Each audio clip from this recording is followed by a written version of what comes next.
Hey friends, welcome back. Happy Wednesday, hump day, whatever that means. When you're on the road working all the time and you're gone for 20, 25 days in a row, the individual days don't mean anything. And I've been home for 4.5 weeks now, and the days just blur together because I just am not doing much. So I've been focused on this, and I've been having a lot of fun with this. Hopefully you're enjoying watching them. Thank you for the thumbs up, the subscriptions, the comments. I appreciate it so much.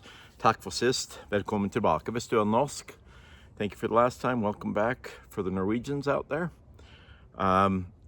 So I try really hard to keep this channel positive, upbeat, uplifting, fun stories, unique stories, experiences, that kind of thing.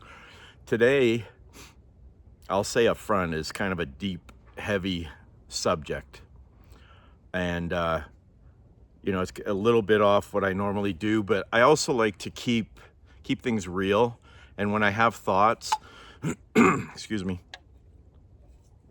I like to follow up on them. And I like to talk about them. This is a discussion my dad and I have had a lot. He's a very religious LDS guy. I've mentioned many times I left that church. I'm not a religious guy, but I do pray quite often, most nights, and it's mostly kind of a prayer of gratitude to God, the universe. Everybody believes in something different, and I just feel like I don't. The only things I ever ask for is for my family to be taken care of and for me to be safe on the road. I don't ask for material things. I don't ask for help finding my keys or whatever. And I know that people, so if you haven't picked up yet, this video is going to be about prayer. And I'll call it the prayer dilemma, the two prayer dilemma. So just know it's pretty heavy. I've had this discussion with my dad. I've never found anybody that can answer this question. I know some of you will try. I doubt that I will find the answers convincing, but I will read them and I will give them the respect they deserve. You reach out and leave a comment, I'll give it the respect of reading it and considering it. The true prayer dilemma. So most very religious people believe in prayer and the power of prayer to actually accomplish things. In this situation, this is just a possible situation. This is not a situation that happened that I know of, although I know I've heard of situations like this. And it's why I call it a dilemma or a conundrum. There's in this situation, I'm going to use two LDS religious families, just because that's my upbringing, that's what I know. These two families each have, let's say, a 7 or 8 year old daughter. They're both living their faith the way they're supposed to. They're paying their tithing, they're going to church, they're good people. This is heavy. Both daughters get taken, kidnapped. Think Elizabeth Smart, which happened not very far from here. In fact, when she was spotted, when she was finally found, it was just at a McDonald's just a couple of miles from here. And I've read a lot about her story. I can't even imagine what she went through, the hell she went through. She seems to be pretty stable now, and I'm happy for her.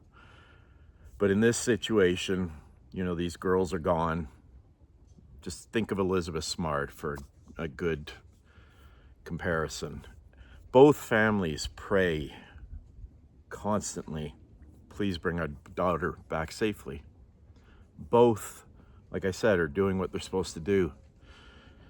One of the daughters comes home safely, unharmed, and the family, the parents say, God answered our prayers. Thank God that she came back safe. The other one, this doesn't happen. I don't want to give any details. You can imagine. She ends up gone. And that family prayed. Now, I know there are some religious families. I've known people like this where, well, it was God's will. And that's why he didn't bring her home. I've always struggled with this. I struggled with this when I was LDS. I struggle with it still. I cannot believe in a God that picks and chooses like that. Well, this girl is going to be brutalized and killed. This one's going to go home to her family. Both families are doing what they're supposed to do. The girls are doing what they're supposed to do. I've always been of the belief, and I know a lot of you will contradict me on that and on this, and that's okay. I've always been of the belief that we're put on this earth by God, and then whatever happens, happens. There are evil people on this planet, lots of them. I mean, there are way, way more good people in this world. There's a country song by Luke Bryan called "Most People Are Good," and I believe that. But it doesn't take, there's a hawk flying by right here, it's pretty cool. It doesn't take a very big percentage, 0.1%, 1% is millions of people that are evil. So when people tell me we prayed for this and this happened, that's not how I look at the world. That's not how I look at God. I think we're put down here and then free will takes over. And some people abuse that free will and are evil and hurt people. Most of us try to be good to other people, try to do nice things, try to help people. You know, if I'm in California working and I'm coming out of the grocery store and I see some old lady struggling to put her groceries in her car, I will walk up and ask if I can help her. You know, I won't just grab her stuff and start putting it in, but I'll, ask, can I help you? I've done it several times. I'm sure many of you have done the same thing. That's not extraordinary. That's what we should do as human beings for each other. So, yeah, I never could fit that into my brain. Okay, he picked this one to come home. He picked that one not to. And I've already explained why. I just feel like we're here and we do the best we can or the worst we can. And if there's justice, which I believe there will be, those really evil people, whether they pay for it in this life or the next, I think they will pay for it. I don't know about heaven and hell. It seems if we live eternally, which a lot of people believe, the soul is eternal, it seems very harsh, even for the worst people on the planet, that this blip in time would seal your fate forever. Now, I definitely think there should be harsh punishment for people like that. Murderers, pedophiles, rapists, even just scumbag thieves. I've had my truck broken into so many times and expensive equipment taken, stereos taken out of my truck. Not to mention all the smashed windows. It cost a lot of money. And one time I had blood all over the inside of my truck because I came through the window. I hope there's some sort of punishment for those people because odds are they never got caught. So I guess just some food for thought. I'm sorry to lay something so heavy on you. It's something I think about. I don't think about a ton, but my parents come down here once or twice a year. They're 83 and 84, so it's getting harder for them to get down here. It's a 15-hour drive, and they won't fly.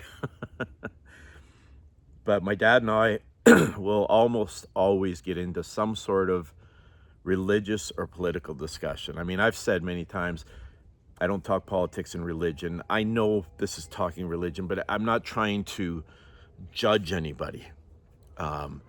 Politics is a whole nother beast. That leads nowhere good. No matter what I said, even if I was straight down the middle, there's going to be half of you that say this guy's an idiot. I just won't go there. And when I talk about religion like I am right now, I feel like it's more in general terms, and I know I've talked about the Mormon Church. So, okay, maybe I'm being a little hypocritical, but even when I talked about leaving that church and when I was in it, I don't feel like I'm judging them. I say it all the time.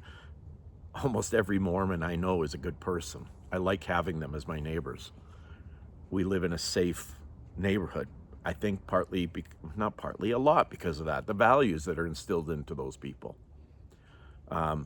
Which you don't have to be Mormon to have those values. Don't get me wrong. There are lots of good people of every religion. So yeah, let me know what you think. And the next video, we'll get on to something fun again. I was going to tell my story about the rabbit hunting. Maybe I'll do that tomorrow and try to kind of pick things up again. But for now, that's it. I hope you, I wouldn't say enjoyed this video, but maybe it gave you some food for thought. And feel free to tell me what you think. I will read it. I will read the comments and I will consider them. Nobody's been able to change my mind on that in over 60 years, so good luck. Tack för denna gången. Vi snackas igen snart. Thank you for this time. We'll talk again soon. I appreciate it so much. Hope you all have a beautiful, blessed day. Peace. Love.